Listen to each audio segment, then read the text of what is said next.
Students, आज हम class 10th NCERT book का फर्स्ट चैप्टर रियल नंबर करने वाले हैं। जैसे कि हमने लास्ट वीडियो में चर्चा की थी कि हम एक एक करके सारे चैप्टर करने वाले हैं, तो उसी क्रम में हम आगे बढ़ते हुए हमारा फर्स्ट चैप्टर जो कि रियल नंबर है क्लास 10th का, उसके बारे में डिस्कस करते हैं। सबसे पहले हम अभाज्य संख्याओं के बारे में समझते हैं। अभाज्य संख्या यानी कि प्राइम नंबर। प्राइम नंबर क्या होते हैं? प्राइम नंबर मीन्स ऐसे नंबर जो सिर्फ और सिर्फ खुद की टेबल में आते हैं। जैसे कि जो 1 होता है वो प्राइम नंबर नहीं होता है, याद रखिएगा। तो 1 को छोड़ के जैसे 2 हो गया, 2 सिर्फ और सिर्फ अपनी टेबल में आता है। 2, 3, 4। जो 4 होता है वो 2 की टेबल में भी आता है और 4 की टेबल में तो आता ही है, तो उसको नहीं मानेंगे हम।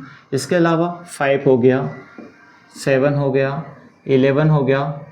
ये सारे नंबर जो भी है इनको प्राइम नंबर बोलते हैं, अभाज्य संख्याएं बोलते हैं। काफ़ी सारे नंबर होते हैं, 17 हो गया, 19 हो गया, इस तरह से होते हैं। आइए, अभाज्य गुणनखंड। अभाज्य गुणनखंड क्या होता है? जैसे कि हम छोटी क्लासों में भी पढ़ के आए हैं, या फिर हम ऐसे देखते हैं कि जैसे ये हमारे पास में 20 लिखा हुआ है और हमसे बोला है कि इसके अभाज्य गुणनखंड करो, यानी कि प्राइम फैक्टराइजेशन करो। तो इसको हम कैसे करेंगे? यहाँ पे 20 को लिख देना है और हमें ऐसा नंबर ढूंढना है जिससे ये 20 डिवाइड हो सकता है। सबसे पहले हम 2 पे कोशिश करेंगे, 2 के बाद 3 पे, फिर 5, फिर 7, फिर 11। इस क्रम में हम आगे बढ़ते हुए जाएंगे। तो जैसे कि सबसे पहले हमने 2 पे ट्राई किया, तो कितने टाइम जाएगा? ये 10 टाइम्स चल जाएगा। फिर 2 पे ट्राई करेंगे, अब 5 टाइम्स। अब इसके बाद अब नहीं जा सकता 2 से, तो ये डायरेक्ट 5 से जाएगा। ठीक है, इस तरह से हम 20 के फैक्टर्स को हम कुछ इस तरह से लिख देंगे। ये 2 कितने बार आ रहा है हमारे पास में? 2 टाइम्स आ रहा है, तो 2 की पावर 2 लिख देंगे। और एक सिंगल 5 आ रहा है, सिंगल 5 लिख देंगे। ऐसे ही हम आगे बढ़े। जैसे हमें 30 का प्राइम फैक्टराइजेशन करना होता, प्राइम फैक्टर करना होता, यानी कि अभाज्य गुणन करना होता, तो 30 के वही 2 से ट्राई करते 15 टाइम्स। फिर 2 से तो नहीं जाता, 3 से करते 5 टाइम्स, फिर 5 से करते 1 टाइम्स। यानी कि जो 30 है, 30 के जो हमारे फैक्टर हुए वो 2 × 3 × 5 हुए। इसी प्रकार हम आगे बढ़े। जैसे कि हम 50 का करके देखते हैं। तो 50 का करते ही जैसे सबसे पहले 2 से ट्राई करना है, 2 से ट्राई करोगे 25 आया। डिवाइड करना है सिंपल, तो 2 से डिवाइड किया 25 आया। अब 25 5 से होगा 5 टाइम्स, फिर 5 से ही होगा वापस 1 टाइम्स। यहाँ पे रुक जाना है। 50 के जो हमारे फैक्टर हुए, जो गुणनखंड हुए, वो होंगे 2, और ये 5 2 बार आ रहा है, 2 टाइम्स आ रहा है, यानी कि 5 की पावर 2 हो जाएगा। एक और एग्जांपल ले लेते हैं हम, 80 ले लेते हैं। 80 2 टाइम्स आएगा 40, फिर 2 टाइम्स 20, फिर 2 टाइम्स 10, फिर 2 टाइम्स 5, फिर 5 का ही जाएगा 1 टाइम्स। यानी कि जो 80 के जो फैक्टर हुए हैं वो हमें 1 2 3 4, यानी कि 2 की पावर 4 और इंटू 5।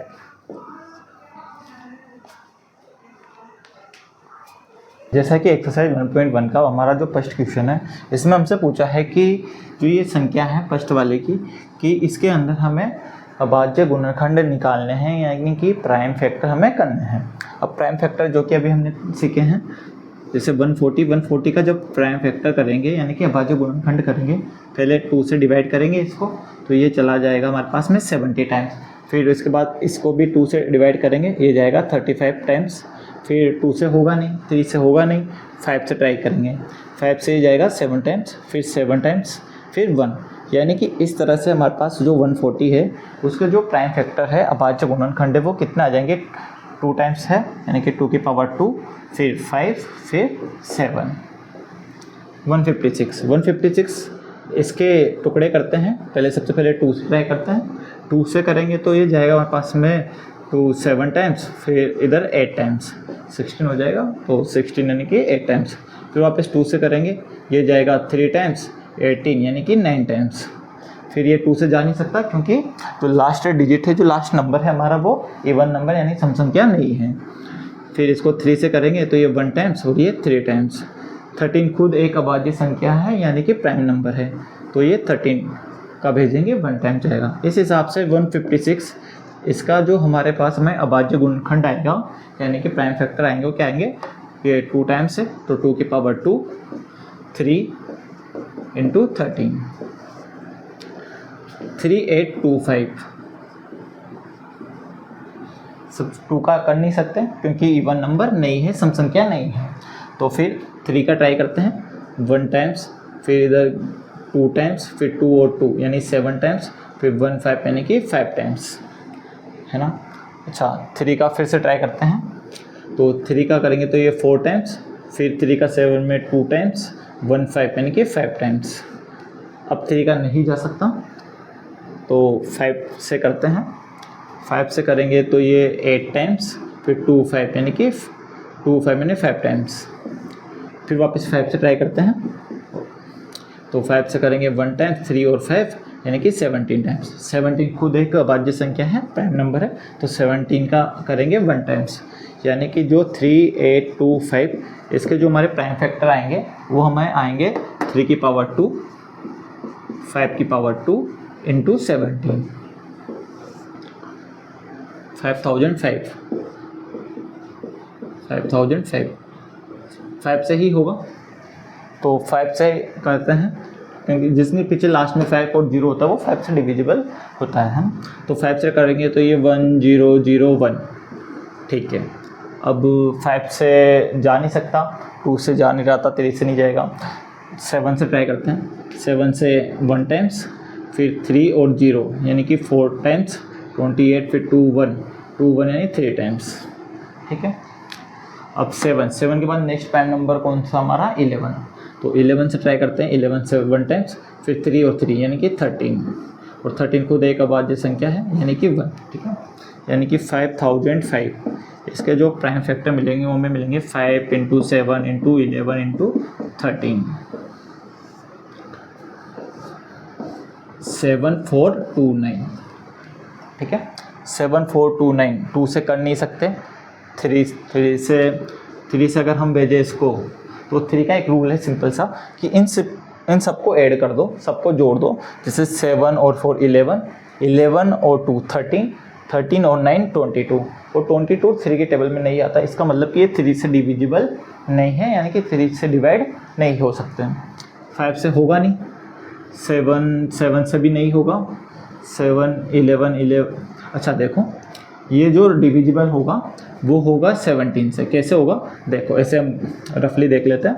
7 4 2 9 17 से हम जब भाग देंगे, डिवाइड करेंगे, तो 17 की टेबल 4 टाइम्स 68, देखो कितना बच रहा है, 2 और 4 6 और 2, फिर 17 3 जा 57 होता है, 3 और 2 यानी कि 5 नहीं, अरे नहीं सॉरी 57 नहीं होता, 57 नहीं होता, 51 होता है ना, 51 होता है, बचेगा 11 और 9। 17 की टेबल में 119 कितने टाइम्स आता है, ये आता है हमारा 7 टाइम्स, है ना, 17 7 जा 119 यानी कि 437, ठीक है। अब इसके 437 17 से जाएगा नहीं, तो 17, उसके बाद 17 नेक्स्ट प्राइम नंबर यानी कि हमारा 19 होता है। 19 से अगर हम इसको करें तो 19 से कितने टाइम चल जाएगा, 2 टाइम्स 38, बचेगा 5 और 7, तो हाँ अच्छा 19 का जाता है ना, तो 19 का 3 टाइम्स से चल जाएगा ये 57, तो 19 का जाएगा ये 57, 19 का जाएगा ये 23 टाइम्स, ये 57 बड़ा याद है 23 का, फिर 23 खुद एक प्राइम नंबर है, तो 23 का इसमें 1 टाइम्स में है ना, यानी कि 7429 ये जो हमारा बना, इसके जो प्राइम फैक्टर आया वो हमारे क्या है, 17 19 और 23, ठीक है। देखिए एक बार फिर से 7429, इसमें हमने सबसे पहले क्या किया, 1 का तो दे नहीं सकता ना, 2 से किया नहीं हुआ, 3 से नहीं हो रहा था, 5 से नहीं हो रहा, 7 से नहीं हो रहा, 11 से नहीं हो रहा, 13 से नहीं हो रहा, फिर उसके बाद 17 से ट्राई किया, 17 से गया 4 3 7 टाइम्स, फिर 19 से किया 4 3 7 को ये 23 टाइम्स, और 23 खुद एक प्राइम नंबर है, खुद अभाज्य संख्या है, तो ये 1 टाइम्स, यानी कि ये तीनों जो फैक्टर मिले वो इसके मिले हमें ना, 17, 19 और 23। देखिए HCF और LCM, HCF highest common factor होता है, LCM लीस्ट कॉमन फैक्टर होता है। ये कैसे निकाला जाता है, ये हमारा अगला रूल है। तो जैसे 6 और 20, इसका हमें HCF और LCM दोनों निकालना है। तो सबसे पहले हमें क्या करना होगा कि 6 इसके फैक्टर करेंगे, इसके गुणनखंड करेंगे। जैसे कि 2 से डिवाइड करें तो 2 से डिवाइड हो जाएगा, ये 3 आ जाएगा। फिर 3 खुद एक अभाज्य संख्या होती है, प्राइम फैक्टर। तो इस हिसाब से हमारे पास जो 6 के जो टुकड़े हुए वो टुकड़े क्या हुए, जो फैक्टर हुए वो क्या हुए, 2 × 3। ऐसे हम बात करें 20 की, तो 20 2 से डिवाइड करेंगे 10 टाइम्स, फिर 2 से करेंगे 5 टाइम्स, फिर 5 में 5 से करेंगे 1 टाइम्स। तो 20 को हम लिख पाएंगे 2 × 2 × 5। अब देखिए HCF कैसे निकालना है हमें, जो दोनों में कॉमन होता है, जो इस 6 और 20 इन दोनों में ही कॉमन है। जैसे कि क्या है कॉमन, 2 इन दोनों में ही कॉमन है, तो हमारा HCF हो जाएगा 2। जैसे कि अगर 2 के अलावा 3, 5 या कुछ और भी होता तो उसको भी मल्टीप्लाई करके इसमें लिख देते हैं। इसी प्रकार हम बात करें LCM। LCM क्या होता है, LCM में जो 2 है, ये 2 तो लिखना ही है, 2 के अलावा और जो भी नंबर बचते हैं वो भी इसमें लिखने हैं। जैसे क्या क्या, 2 है, 3 है, 5 है, तो 2 है, 3 है, 5 है, ये भी नंबर हम इसमें लिख देंगे। ये हो जाएगा 4 को 3 से किया 12 को 5 से मल्टीप्लाई किया 16। इस प्रकार हम HCF और LCM फाइंड कर पाएंगे। इसके अलावा हम अगले रूल की बात करें, अगले नियम की बात करें, तो जब भी HCF और LCM को मल्टीप्लाई किया जाता है तो ये ऑलवेज जो हमारे नंबर है, जैसे कि ये फर्स्ट नंबर या सेकंड नंबर, इनके मल्टीपल के इक्वल होता है, फर्स्ट नंबर और सेकंड नंबर। क्या बोला कि HCF into LCM is equal first number into second number. जैसे कि हमने 6 और 20 का जो HCF निकाला वो हमारा 2 आया, LCM हमारा 60 आया। हमारा जो फर्स्ट नंबर क्या था 6 है, और जो हमारा सेकंड नंबर है वो 20 है। इसको बोलते हैं वेरिफिकेशन करना, है ना। यहाँ पे मैं लिख देता हूँ, ये क्या है, वेरिफिकेशन, यानी कि सत्यापित, हिंदी में सत्यापित बोलेंगे, है ना। तो देखो HCF की जगह पे HCF लिखा है, LCM की जगह पे LCM लिखा है, फर्स्ट और सेकंड नंबर जो होते हैं वो लिख दिया, दोनों का प्रोडक्ट कर देंगे, दोनों को गुणा कर देंगे, तो ये तो 120 और इधर भी 120। इसका मतलब हमने जो भी ये वर्क किया है वो सही किया है। HCF LCM निकालेंगे और देन उसको सत्यापित करेंगे, उसको वेरीफाई करेंगे। तो वेरीफाई करने के लिए हमें HCF into LCM equal first number into second number. जैसा कि हमारे पास सेकंड नंबर का जो क्वेश्चन है कि HCF और LCM दोनों में फाइंड करने हैं, इसके अलावा हमें वेरीफाई भी करना है कि LCM इंटू HCF इक्वल होगा प्रोडक्ट ऑफ द 2 नंबर्स के, यानी 2 संख्याओं के गुणनफल के बराबर होगा। देखिए आइए करते हैं इसको। जैसे फर्स्ट हमारा जो सेकंड का फर्स्ट वाला क्वेश्चन है, इसमें 26 और 91 दोनों दे रखा है। हम क्या करेंगे, 26 और 91 दोनों के फैक्टर निकालेंगे, यानी कि गुणनखंड निकालेंगे। देखो 26 किससे डिवाइड हो सकता है, 2 से 13 टाइम्स, और 13 सिर्फ 13 से होगा क्योंकि एक अभाज्य संख्या है, प्राइम नंबर है। ऐसे 2 से इसको ट्राई करेंगे तो 2 से नहीं होगा, 3 से नहीं होगा, ये 7 से हो जाएगा, 7 से 13 टाइम्स, और फिर 13 से 1 टाइम्स। यानी कि हम बात करें कि 26 के हमारे जो फैक्टर हुए, यानी कि जो गुणनखंड हुए वो 2 × 13 हुए, और 91 के जो हमारे फैक्टर हुए वो 7 × 13 हुए। हम बात करें HCF की, तो HCF क्या होता है, ऐसा नंबर जो कि दोनों में ही कॉमन हो, है ना। इनके जो फैक्टर है उनमें ऐसा नंबर जो कि दोनों में ही कॉमन हो। तो हमें दिख रहा है कि 13 हमारे पास में कॉमन है, तो 13 हमारा क्या हो जाएगा, HCF हो जाएगा। सेम ऐसे अगर हम LCM की बात करें तो जो हमारा LCM है, तो देखो LCM हमारा कितना हो जाएगा, जो 13 है वो तो लिखना ही लिखना है, उसके अलावा जो नंबर बच जाएंगे वो भी हमें लिखने हैं। जैसे 2 बच गया, 7 बच गया, तो हमने 2 भी लिख दिया और 7 भी लिख दिया, ठीक है। फिर इन सबको मल्टीप्लाई कर लेते हैं। तो अगर हम सबको मल्टीप्लाई करें तो देखो ये कितना हो रहा है, 13 को 7 से किया 91, 91 को 2 से किया 182, ये हमें मिलेगा 182। फिर अब हमें वेरीफाई करना है, वेरीफाई है ना, सत्यापित। तो हमारे पास जो फॉर्मूला था कि LCM into HCF equal product of the two number, है ना, प्रोडक्ट ऑफ टू नंबर लिखो या फिर first number into second number लिखो, है ना, एक ही बात है। तो LCM कितना है हमारे पास में 182, HCF कितना है हमारे पास में 13 लिख दिया। फर्स्ट नंबर देखो, फर्स्ट नंबर अपना कितना था 26 और सेकंड नंबर है हमारा 91। फर्स्ट नंबर हमारा 26 है और सेकंड नंबर हमारा 91 है। सिंपली मल्टीप्लाई कर लो, तो देख लो 182 को हम 13 से मल्टीप्लाई कर लेते हैं, क्या बनता है 6, फिर इसको किया 24 और फिर 3 और 2 5, 182 6 5 8 3 13 और 2 3 6 6। ऐसे ही इनको भी मल्टीप्लाई कर लेते हैं। सेकंड वाला क्वेश्चन देखते हैं। इसमें हमारे पास क्या क्या दे रखा है, 510 और एक दे रखा है हमें 92, ठीक है। तो 510 के फैक्टर करें तो सबसे पहले 2 से ट्राई करते हैं। जब 2 से ट्राई करेंगे तो ये 2 टाइम्स, फिर इधर 11 यानी कि 5 टाइम्स 10 होता है, और फिर 1 और 1 है ना, तो 1 और 0 यानी कि 5 टाइम चल जाएगा, यानी सिंपल 2 को हमने इसमें डिवाइड किया है, 2 से डिवाइड किया है तो 255 हमें मिला। अब 2 से नहीं जा सकता, लास्ट में 5 है तो 5 से ट्राई कर लेते हैं। 5 से ट्राई करेंगे तो 5 टाइम्स और फिर 1 टाइम्स, ठीक है।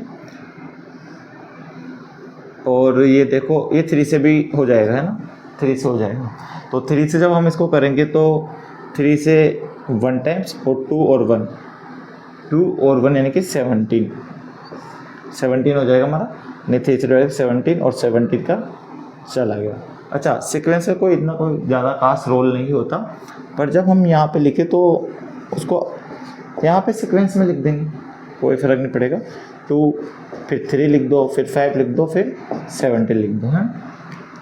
92 के अगर करें तो 2 से करते हैं, 2 से करेंगे तो 4 टाइम्स 1 2 यानी कि 12 यानी कि 6 टाइम, फिर 2 से करोगे तो 2 टाइम्स और यहाँ पे 3 टाइम्स, और इससे करें अगर हम तो ये 23 आएगा, ठीक है। और ये आ गया हमारे पास में 1। तो 92 के हमारे फैक्टर हुए 2 × 2 × 23, ठीक है। बात करें HCF की, तो HCF में क्या क्या हो जाएगा, ये कॉमन है तो 2 आ जाएगा। LCM की बात करें, अच्छा 2 के अलावा और कुछ भी कॉमन नहीं है। LCM की बात करें तो जो दोनों में आ रहा है यानी कि जो कॉमन है वो तो आएगा ही आएगा, बट उसके अलावा जो बच गए वो सब भी आएंगे। तो क्या क्या बच गए, एक तो ये 2 दिख रहा है, एक ये 3 दिख रहा है, एक ये 5 दिख रहा है, एक ये 17 दिख रहा है और एक 23 दिख रहा है, ठीक है। अच्छा, सबको मल्टीप्लाई करो, तो सबको जब मल्टीप्लाई करेंगे तो ये आएगा हमारे पास 2 3 4 6 0, ऐसा कुछ आएगा। मल्टीप्लाई करके देख लेना, ये आएगा, है ना, मैं कर चुका हूँ इसलिए। और अब LCM और HCF इक्वल क्या होगा हमारे पास में, first number into second number. तो LCM है हमारे पास में 2 3 4 6 0 और HCF है हमारे पास में कितना 2, तो यहाँ पे 2 लिखेंगे। फर्स्ट नंबर हमारा क्या था 510 और सेकंड नंबर हमारे पास में 92। सिंपल वे में मल्टीप्लाई कर देते हैं, तो यहाँ पे 0 12 हो जाएगा, 12 का 2 1 कैरी हो जाएगा, 8 और 1 9, इसका क्या 6 और इसका क्या 4, 46920 और इसको मल्टीप्लाई करोगे तब भी हमें ये मिलेगा 46920, दोनों सेम ही आना है ना। तो वेरीफाई हो चुका है। हाँ, अगर ये सेम नहीं आया इसका मतलब हमने कहीं ना कहीं इसमें कोई मिस्टेक की हुई है, पर हमारे पास सेम आ चुके हैं। इन दोनों को मल्टीप्लाई करने पे भी ये आया, इन दोनों को मल्टीप्लाई करने पे भी ये आया। तो इस तरह से क्या हो गया, वेरीफाई हो गया। थर्ड नंबर को देखते हैं। ये जो थर्ड वाला क्वेश्चन है, ये थर्ड वाला जो क्वेश्चन है 336 और एक 54, ठीक है। इसके हम सबसे पहले फैक्टर करते हैं। फैक्टर करेंगे 2 से डिवाइड हो जाएगा इजी वे में, तो 113 यानी कि 6 टाइम, फिर 7 6 यानी कि 8 टाइम्स, फिर वापस 2 से करेंगे। 2 से करेंगे तो क्या आएगा, 2 से 16 मतलब 8 टाइम्स, फिर यहाँ पे इससे करेंगे तो 4 टाइम्स, फिर 2 से करेंगे तो 4 और 2 इससे डिवाइड हो जाएगा। फिर 2 से करेंगे तो ये हमारे पास मिलेगा 21 मिल जाएगा। अब 2 से नहीं होगा ना, क्योंकि ओड नंबर है, तो 3 के टेबल में आता है 21, तो इजी वे में हो जाएगा 7 टाइम्स और फिर 7 का 1 टाइम्स। यानी कि हम ये बोल सकते हैं कि जो 336 है उसके हमारे जो फैक्टर हो गए वो क्या क्या हो गए, 2 into 2 into 2 into 2 into 3 into 7, 54 2 से करेंगे इजी वे में 27 मिल जाएगा।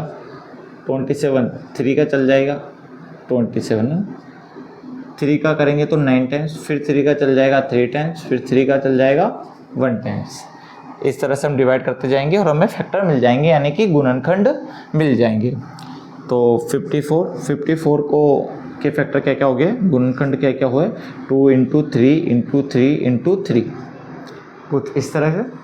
देखो ये कॉमन मिल चुका है, इसके अलावा एक हमें ये कॉमन मिल चुका है, यानी कि जो हमारा HCF है 2 इंटू 3 हो जाएगा, ये कॉमन मिला इसलिए 2, ये वाला भी कॉमन मिला इसलिए 3, यानी कि इक्वल 6 हो जाएगा। मल्टीप्लाई करेंगे तो 6 हो जाएगा ना। इसके अलावा हम LCM की बात करें तो LCM में क्या होता है, जो कॉमन है वो तो आएगा ही आएगा, है ना, 2 और 3 ये तो आएगा ही आएगा, बट इसके अलावा जो बचे हुए हैं, जैसे बचे हुए 3 बार जो 2 है इनको भी लिख दो, 7 है इसको लिख दो, 3 है इसको लिख दो, ठीक है। जब हम सबको मल्टीप्लाई करेंगे 2 को 3 से, फिर 2 2 2 2, तो इन सबको जो मल्टीप्लाई करने पे आएगा वो आएगा हमारे पास में 3024, ठीक है। मैंने मल्टीप्लाई किया हुआ है तो 3024। अच्छा, वेरीफाई करना है, तो वेरीफाई जब करेंगे तो क्या है, वेरीफाई के लिए LCM into HCF is equal first number into second number, यानी प्रोडक्ट ऑफ 2 नंबर बोलो या संख्याओं का 2 गुणनफल, एक की बात है ना। तो LCM हमारे पास में कितना था, 3024, HCF कितना है हमारा 6 है। HCF फर्स्ट नंबर और सेकेंड नंबर क्या क्या है हमारे पास में 336 और सेकेंड नंबर है हमारे पास में 54, ओके। अब देखो जब हम इसको इससे मल्टीप्लाई करेंगे, देखो 6 को 4 से करोगे तो कितना आ जाएगा हमारे पास में 4 फिर 2, तो ये हो जाएगा 12 और 2 यानी कि 14, तो ये तो 14 और 6 को इससे करेंगे 18, है ना, कुछ ये वाला आएगा। और इनको भी अगर मल्टीप्लाई करेंगे तो हमें 1844 यही मिलेगा, है ना। तो सेम मिला, तो सेम मिला मतलब कि वेरीफाई हुआ है, सत्यापित हो चुका है। अब आगे बढ़ते हैं और थर्ड वाला क्वेश्चन देखते हैं हम, है ना। देखो बच्चों, क्वेश्चन 3 में क्या करना है, हमें HCF और LCM फाइंड करना है, यानी HCF और LCM का पता करना है। और इस बार हमारे पास में 3 नंबर्स दे रखे हैं, तो देखो 3 नंबर्स का कैसे निकाला जाता है। जैसे 12 है हमारे पास में, तो हम बात करें ये 12 लिख दिया, 15 लिख दिया और 21 लिख दिया, ठीक है। तीनों के फैक्टर निकालना है, तीनों के ही गुणनखंड निकालने में। 2 से करेंगे 6 टाइम, फिर 2 से करेंगे 3 टाइम्स, फिर 3 से ही होगा ये 1 टाइम्स। 15 की बात करें तो 3 से हो जाएगा 5 टाइम्स, फिर 5 से होगा 1 टाइम्स। 21 2 की टेबल में तो आता नहीं है, 3 की में आएगा, 3 की में 7 टाइम्स और 7 सिर्फ 7 में आता है तो 1 टाइम्स।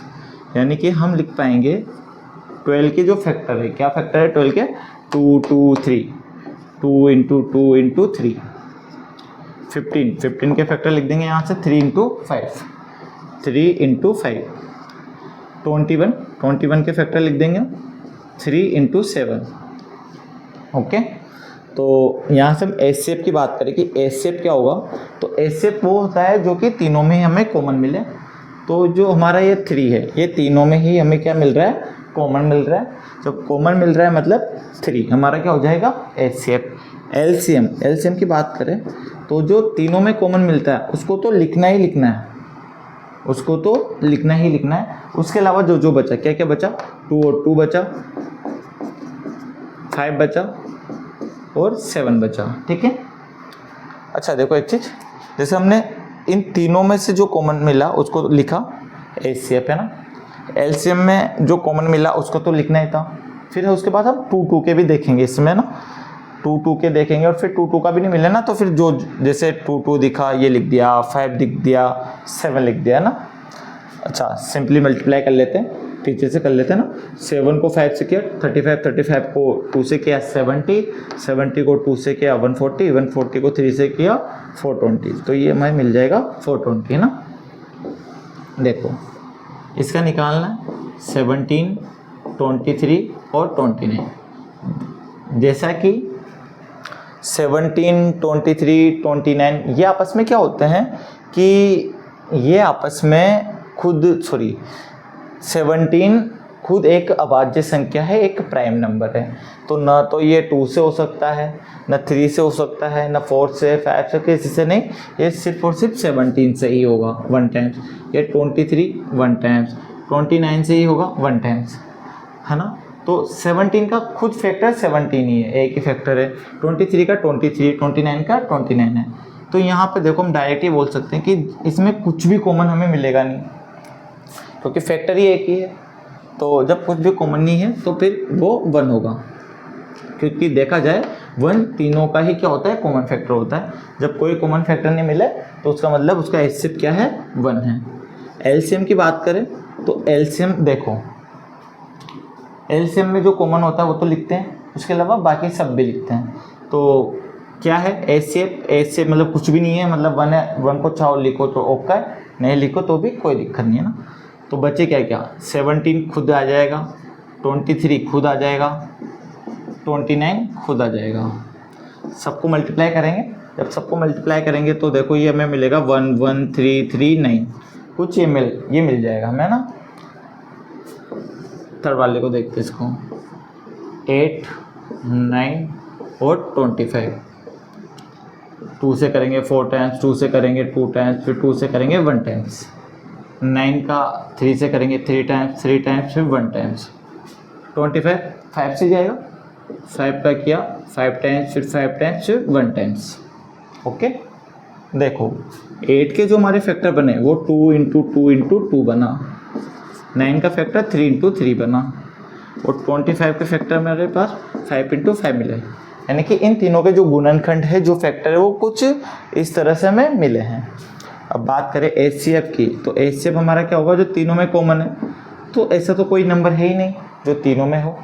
तो जब ऐसा कोई नंबर ना हो तो फिर HCF क्या होता है, 1 होता है। ठीक है, जब कुछ भी कॉमन ना मिले इसका मतलब कि 1 कॉमन है। LCM की बात करें तो देखो, LCM की बात करें तो ये सारे आ जाएंगे, ये सारे ही आ जाएंगे, ये सारे आ जाएंगे, सारे आ जाएंगे, कॉमन कुछ है ही नहीं। तो जब सारे आ जाएंगे तो क्यों ना इन सब तीनों को लिखने की जगह सिर्फ 8 लिख दिया जाए। 3 इंटू 3 लिखूँ, 9 लिख देता हूँ, 5 इंटू 5 25 लिख देते हैं, और सिंपली इनको मल्टीप्लाई कर देते हैं। तो मल्टीप्लाई करोगे तो क्या आ रहा है, देखो 25 को इस 8 से कर देते हैं पहले ना, 25 को 8 से करेंगे 200 और फिर 9 से कर लो तो ये हो जाएगा 1800। तो हमारा ये LCM आ चुका है। ठीक है, नेक्स्ट वाला 4 वाले क्वेश्चन देखते हैं। क्वेश्चन नंबर 4 में हमसे क्या बोल रहा है कि HCF दिया हुआ है हमें 9, किस चीज़ का, देखो ये 2 नंबर दे रखे हैं ना, तो ये हमारा फर्स्ट नंबर हो गया 306 और ये हो गया हमारा सेकंड नंबर है ना। तो ऐसे समझो इसको कि फर्स्ट नंबर हमारा 306 है और जो सेकंड नंबर है वो हमारा 657 है। ओके, और इनका HCF दिया हुआ है हमें, HCF दिया हुआ है हमें कितना 9, और इन्हीं दो नंबर का LCM हमें फाइंड करना है, यानी कि पता करना है, ज्ञात करना है। क्या होगा, LCM हमें पता करना है, ठीक है। जैसा कि हमारे पास जो फॉर्मूला था, क्या था वो, कि HCF into LCM equal first number और सेकंड नंबर का प्रोडक्ट है ना, यानी कि गुणनफल। तो देखो HCF कितना है 9 है, LCM हमें फाइंड करना है, तो LCM की जगह पे LCM लिख दो। फर्स्ट नंबर कितना था 306, सेकंड नंबर कितना है 657। ओके, देखो यहाँ से हम इस LCM को सिंगल करना है, क्योंकि हमें निकालना LCM ही है ना, तो LCM निकालना है, तो इस 9 का क्या करेंगे, ये 9 जाएगा डिवाइड में। तो देखो LCM को ऐसा ही लिख देते, 306 इंटू 657, और ये 9 क्या होगा, डिवाइड में चल जाएगा, डिवाइड में जाएगा। तो देखो कैंसिल आउट करते हैं, है ना, काटते हैं। देखे जैसे 9 की टेबल से ये तो कटेगा 1 टाइम्स, और 9 की टेबल से इसको काट दो, तो जब 9 की टेबल से आप इसको काटोगे तो ये आपको मिलेगा 3 टाइम्स 27, फिर 3 और 6 यानी कि 34, यानी कि 34 और 657, ये ऐसा कुछ हमें मिला। तो देखो जब हम इनको मल्टीप्लाई करेंगे तो ये हमें आई थिंक 22338 है ना, हाँ मतलब ऐसा ही मिलेगा ना, मल्टीप्लाई करेंगे और 2238 ये हमारा आंसर होगा ना, मल्टीप्लाई कर लेना, ये हमारा आंसर है। नेक्स्ट वाला देखते हैं, क्वेश्चन नंबर 5। क्वेश्चन नंबर 5 में क्या है हमारे पास में, देखिए कि जांच कीजिए कि क्या किसी प्राकृत संख्या n के लिए संख्या 6n अंक 0 पर समाप्त हो सकती है। Check whether 6n can end with the digit 0 for any natural number n। मतलब वो ये हमसे कहना चाह रहा है कि जो 6n है हमारे पास में 6n, ठीक है, अगर हम इसको जब ओपन करें, है ना, नेचुरल नंबर इस n की जगह कोई भी नेचुरल नंबर 1 2 3 4 ऐसे रखें, तो क्या हमें जो एंड वाला यानी कि जो लास्ट का डिजिट है वो 0 मिलेगा। देखो इसका सिंपल सा मेथड होता है कि अगर 2 इंटू 5 की फॉर्म में है ना, जैसे कि जो 6 है इसको हम अगर फैक्टर करें 6 के, तो 2 इंटू 3 होगा, ठीक है। अब हमें 0 कब मिल सकता है, जब हमारे पास में 2 और 5 दोनों हो, 2 इंटू 5 हो, जैसे 10 है तो 10 के फैक्टर क्या करते हैं, तो 2 इंटू 5 होता है, तब जाके मिल सकता है। 20 होता तो क्या मिलता हमें, 2 इंटू 5, तब जाके मिलता, यानी कि 0 कब मिल रहा है हमें, जब 2 भी हो और 5 भी हो। ओके, तो 6 के हमने फैक्टर किए तो 2 इंटू 3 हुआ, 2 इंटू 3 हुआ, यानी कि 5 नहीं मिला। यानी कि अगर 5 नहीं मिला, इसका मतलब कि इसका जो अंत वाला बिंदु है, यानी कि जो एंड डिजिट है, वो 0 कभी भी नहीं मिलेगा। तो देखो लिखते हैं इसको, it does not have factor 5, है ना, यानी इसके गुणनखंड में 5 नहीं, इसके गुणनखंड में 5 नहीं है, तो इट विल, देखो इसके गुणनखंड में क्या नहीं है, 5 नहीं है, तो हम लिख पाएंगे कि it will not and with 0।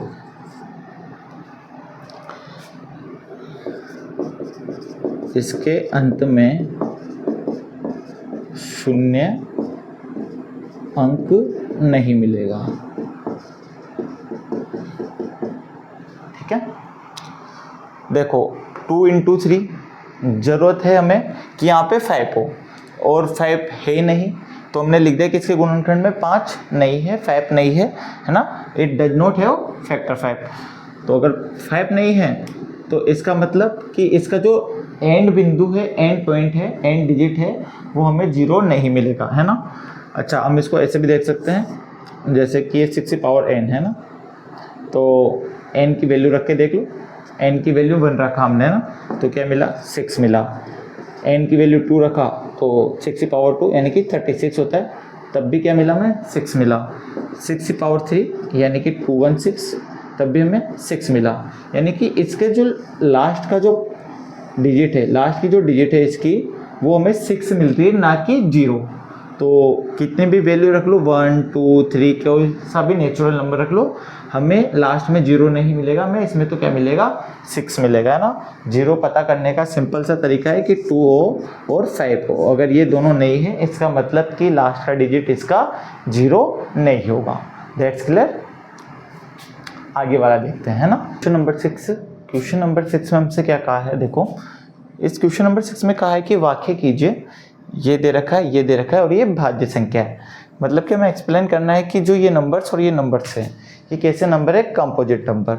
अच्छा देखो, कंपोजिट नंबर यानी कि भाज्य संख्या क्या होते हैं, देखो एक तो होता है भाज्य संख्या यानी कि प्राइम नंबर, जो सिर्फ और सिर्फ मतलब ही है, अपनी टेबल में ही डिवाइड हो सकते हैं ना, जैसे कि 2 है 3 है, ये अभाज्य संख्या यानी कि प्राइम फैक्टर होते हैं। इसके अलावा जैसे मैं बात करूँ 4 की, तो 4 में क्या है कि ये 4 से भी डिवाइड है और ये 2 से भी डिवाइड है। इसका तो सिर्फ एक ही फैक्टर होता है, क्या कि खुद 2 होता है, इसका 3 का 3 होता है। बाकी ऐसे नंबर जिनका 2 या 2 से ज़्यादा फैक्टर हो, है ना, जैसे ये हो गया 6 हो गया, तो 6 का 2 × 3 हो गया, 12 मान लो, तो 12 का अगर हम करें तो 2 2 3 ये फैक्टर हो गए, तो कम से कम 2 तो होने चाहिए, है ना, और ज़्यादा कितने भी हो सकते हैं। तो ऐसे नंबर जिनके 2 या 2 से अधिक फैक्टर हो, है ना, तो उनको क्या बोलेंगे हम, भाज्य संख्या यानी कि कंपोजिट नंबर बोलेंगे। ओके, तो देखिए ये जो हमें नंबर दे रखे हैं ना इन्होंने, कि 7 × 11 × 13 + 13, देखो इसमें है ना, तो इसके अंदर क्या है कि देखो कि कुछ कॉमन मिल रहा है क्या, ये पूरा एक नंबर है ना, एक सिंगल ही हो गया, तो इसमें कॉमन देखो गया 13 हो गया, ठीक है। 13 जैसे कॉमन मिलेगा तो हमें क्या मिला इधर 7 × 11 प्लस ये दोनों आ जाएंगे, ये तो क्या हो जाएगा, कैंसिल हो जाएगा, है ना, क्योंकि बाहर आ चुका है, इधर 13 भी बाहर आ चुका है यानी कि 1, तो ये 13 और ये पूरा एक नंबर हो जाएगा, 13 और ये पूरा का पूरा ही क्या हो जाएगा, एक नंबर हो जाएगा। और हम चाहें तो इसको हम ऐसे भी लिख सकते हैं कि 77 + 1 ऐसे भी लिख सकते हैं। तो एक फैक्टर तो ये हो गया और एक फैक्टर ये पूरा हो गया, जहाँ पे मल्टीप्लाई आ जाता है वो एक फैक्टर हो जाता है, एक गुणनखंड हो जाता है ना। तो हमने अभी सीखा कि जिसके भी 2 या 2 से अधिक फैक्टर होंगे वो कैसा होगा हमारे पास में, भाज्य संख्या यानी कि कंपोजिट नंबर होंगे। तो यहाँ 2 से ज़्यादा है, मतलब 2 है तो है ही सही, तो हम यहाँ पे लिखेंगे कि it is a composite number, sheet number, है ना। यह कैसी संख्या है, यह भाज्य संख्या है। बस इसमें कुछ नहीं करना, कॉमन दिखा, कॉमन आया, बाकी अंदर जितना आ रहा है उतना लिख दो। एक फैक्टर ये हो गया, एक फैक्टर ये पूरा खुद हो जाएगा ना। तो जब 2 फैक्टर मिल जाएंगे तो हम बोल देंगे कि ये क्या है, कंपोजिट नंबर है। ऐसे नेक्स्ट वाला है 7 × 6 × 5 × 4 × 3 × 2 × 1 + 5, ठीक है। तो ये एक पूरा नंबर हो जाएगा, एक ये हो जाएगा। तो यहाँ से देखो मैं 5 कॉमन मिलेगा, है ना। जब 5 कॉमन मिला हमें तो क्या क्या बचा, 7 × 6 × 4 × 3 × 2 × 1, ये सारे नंबर आ जाएंगे 5 को छोड़ के, क्योंकि 5 कॉमन आ चुका है। 5 ही क्यों लिए, क्योंकि 5 इधर भी और उधर भी है ना, प्लस और इधर से भी 5 आ चुका है यानी कि 1। अब देखो यहाँ पे एक तो खुद 5 हो गया और एक ये पूरा, एक तो ये खुद 5 हो गया और एक ये पूरा हो गया, है ना। तो हम इसको भी क्या बोल सकते हैं कि इसको भी हम बोल सकते हैं it is a composite number, क्यों, है ना, यह भाज्य संख्या है। क्यों है भाज्य संख्या, क्योंकि इसके दो या दो से ज़्यादा गुणनखंड होते हैं। तो देखो एक गुणनखंड ये हो गया और एक ये पूरा खुद हो गया। चाहे तो हम इसको सबको मल्टीप्लाई कर लें, फिर +1 ऐड कर दें, है ना, तो एक बड़ा सा नंबर मिलेगा। तो एक 4 नंबर और एक 5, दोनों मिलके 2 फैक्टर हो गए, 2 गुणनखंड हो गए, यानी कि कंपोजिट नंबर होता। अगर 2 फैक्टर नहीं होते तो फिर ये कंपोजिट नंबर नहीं होता।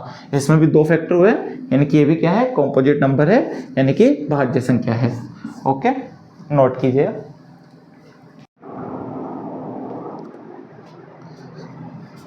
देखो बच्चों, क्वेश्चन नंबर 7 में हमसे कहा है कि there is a circular path around a sport field, मतलब एक खेल का मैदान है। एक देखो इधर, एक खेल का मैदान है जो कैसा है, वर्ताकार है ना, सर्कल के जैसा है, ठीक है, सर्कुलर है ना। Sonia takes 18 minute to drive 1 round of the field. जो सोनिया है, मतलब एक लड़की है सोनिया, जो कि इसका एक चक्कर कंप्लीट करने पे, जैसे मान लो यहाँ से सोनिया ने एक चक्कर कंप्लीट किया, तो सोनिया ने एक चक्कर जब कंप्लीट किया तो वो कितने मिनट लेती है, 18 मिनट लेती है, ठीक है। और Ravi takes 12 minute for the same, है ना, और रवि भी, और एक लड़का है रवि, वो भी एक राउंड कंप्लीट करता है। एक राउंड मतलब पूरा इसको कंप्लीट करने में उसको, रवि को कितना टाइम लगता है, 12 मिनट लगता है, ठीक है। देखो, suppose they both start at the same point and at the same time. देखो, वो दोनों एक साथ दौड़ना स्टार्ट करते हैं और सेम पॉइंट से और सेम टाइम पे। देखो यहाँ पे सेम पॉइंट, एक तो सेम पॉइंट और एक सेम टाइम, यानी एक ही समय पे और एक ही स्थान।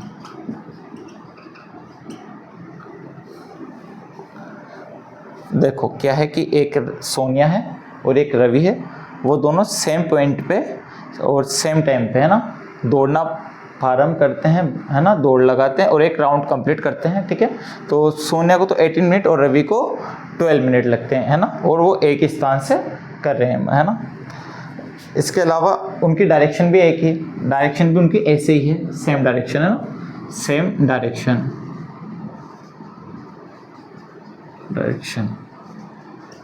एक ही दिशा, ठीक है। आगे देखो, after how many minute will they meet again at the starting point. मतलब वो ये बोलना चाह रहे हैं कि ये जैसे दौड़ना स्टार्ट किए, है ना, स्टार्टिंग एक साथ हुआ है इनका दोनों का, तो ये वापस एक ही स्थान पर वापस कब मिलेंगे। जैसे सोनिया है, रवि है, दोनों ने स्टार्ट किया, तो जो रवि है वो तो 12 मिनट में ही आ जाएगा और सोनिया को तो 18 मिनट लगेंगे, फिर वापस ऐसे दौड़ेंगे। तो ऐसा कौन सा मिनट होगा जब ये वापस इसी जगह पर, एक ही जगह पर वापस मिलेंगे। तो देखो इसमें क्या है, तो कन्फ्यूजन ये है कि इसमें क्या किया जाए, है ना। तो देखो इसमें ये कीवर्ड होते हैं, कीवर्ड को ध्यान रखना। जब भी हमें same point, same time, same direction ऐसा दे रखा हो, यानी कि एक ही स्थान दिया हो, एक ही समय दिया हो, एक ही दिशा दी हुई हो, तो उस केस में हम एलसीएम निकालेंगे। इतना सा हमें याद रखना है, बस एलसीएम हमें निकालना है। तो देखो सिंपली निकाल लेते हैं, 18 के फैक्टर कर लो, 18 के फैक्टर करेंगे 2 9 टाइम्स, फिर 3 का 3 टाइम्स, फिर 3, फिर 1। 12 के निकालेंगे 2 6, फिर 2, फिर 3, फिर 3, फिर 1। तो जो 18 के फैक्टर हुए 2 × 3 × 3, और 12 के जो फैक्टर हुए वो 2 × 3 × 3, ये ऐसा हुआ। ओके, तो अब देखो एचसीएफ में क्या होता था, हमारे पास में कॉमन मिला है, एक कॉमन कुछ, हाँ यहाँ पे 2 आएगा, सॉरी, है ना, यहाँ 2 आएगा, इसके अलावा एक कॉमन ये मिला। तो अगर हम एचसीएफ निकालें तो एचसीएफ तो 2 × 3 है, 6 मिनट, तो 6 मिनट में तो किसी भी एंगल से नहीं हो सकता ना, क्योंकि अगर ये यहाँ पे है, जब एक चक्कर ही इनको काटने में एक को 18 मिनट लग रहे हैं, एक को 12 मिनट लग रहे हैं, तो ऐसे तो वैसे भी नहीं हो सकता। बाकी आपको तो ऐसा याद रखना है कि जब भी सेम पॉइंट दिया हो, सेम टाइम दिया हो, सेम डायरेक्शन दी हुई, यानी एक ही स्थान, एक ही समय, एक ही टाइम, है ना, तो हमें क्या निकालना है, एलसीएम निकालना है, ठीक है। तो एलसीएम क्या होगा, जो कॉमन आता है उसको तो हम लिखते ही, जैसे 2 आ गया और 3 आया, ये तो लिखना ही लिखना है ना। इसके अलावा जो बच गया, क्या बच गया, एक तो ये 3 बच गया और एक 2 बच गया, ठीक है। तो देख लो इसको, 2 को 3 से किया 6, 6 को 3 से किया 18, 18 को 2 से किया 36, यानी कि 36 मिनट जब होंगे तब ये वापस मिलेंगे। और वैसे भी अगर हम सोचें तो देखो ना, सोनिया के जब 2 राउंड होंगे तब जाके 36 मिनट होंगे, 18 2 जा 36। और रवि भाई साहब 3 चक्कर काट चुके होंगे जब तक, 12 मिनट, सेकंड चक्कर 24 मिनट और थर्ड चक्कर 36 मिनट। यानी एक तरीके से अगर देखा जाए तो जो रवि भाई साहब है वो तो हमारे 3 चक्कर काट चुके होंगे और सोनिया मैडम है वो 2 चक्कर काट चुकी होगी, है ना। बस हमें इस क्वेश्चन में इतना सा ध्यान रखना है, ये कीवर्ड्स है, जैसे एक ही स्थान दे रखा हो, एक ही समय दे रखा हो, एक ही दिशा दे रखी हो, तो हमें क्या निकालना है, एलसीएम निकालना होता है। ओके, तो ये हमारी जो एक्सरसाइज 1.1 है ये हमारी कंप्लीट हो चुकी है और ये वीडियो अब आपको मिल ही चुका होगा और बहुत ही जल्द हम 1.2 का भी वीडियो बनाने वाले हैं और हमारा 1 चैप्टर कंप्लीट हो जाएगा। और इसी क्रम में हम आगे बढ़ते हुए एक एक करके सारे चैप्टर आपको प्रोवाइड करवा देंगे। अगर आपको वीडियो अच्छा लगता है तो लाइक कीजिएगा, सब्सक्राइब कीजिएगा, ठीक है। Thank you.